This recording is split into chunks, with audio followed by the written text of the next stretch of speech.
Bonjour. Alors le point de départ du film d'animation que nous allons voir, qui s'intitule La nuit américaine d'Angélique, de Pierre-Emmanuel Niais et Joris Clerté, c'est bien évidemment le film de François Truffaut, tourné en 1972 et sorti en salle en 1973. Mais c'est avant tout, on peut le dire, une résidence d'écriture qui est à l'origine de ce projet. On est vers la fin des années 2000 et l'écrivaine Olivia Rosenthal est en fait accueillie en résidence d'écriture à l'espace 1789 à Saint-Ouen, en Seine-Saint-Denis, pour un projet où elle a pour vocation de recueillir des témoignages de différentes personnes pour évoquer le film qui aurait changé leur vie.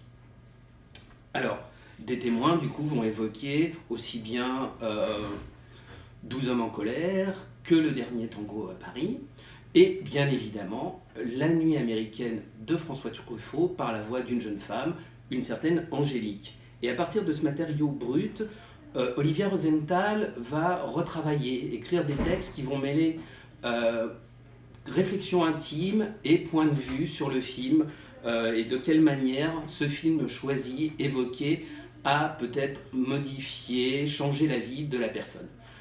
C'est un recueil, alors le voici, ce recueil, il est aux éditions Verticales et il s'appelle donc « Ils ne sont pour rien dans mes larmes ».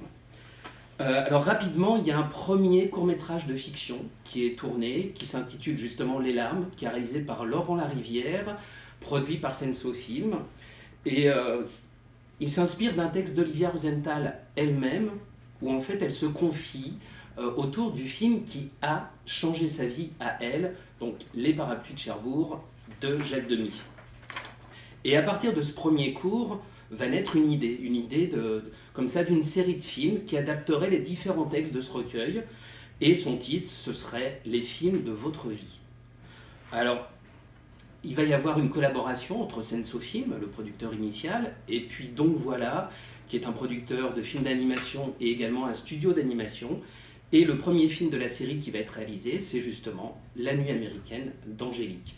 Malheureusement, ce sera l'unique film réalisé pour cette collection. Mais c'est vrai que cet unique film, c'est un vrai petit bijou d'animation. C'est un film tout en délicatesse, en humour, avec un style graphique épuré, élégant, et un noir et blanc qui est bienvenu pour permettre justement la mise en place d'un petit théâtre d'ombre qui prend vie, qui prend voix. On peut dire qu'il prend voix aussi grâce à la présence vocale, subtile et inspirée de Louise Bourgoin.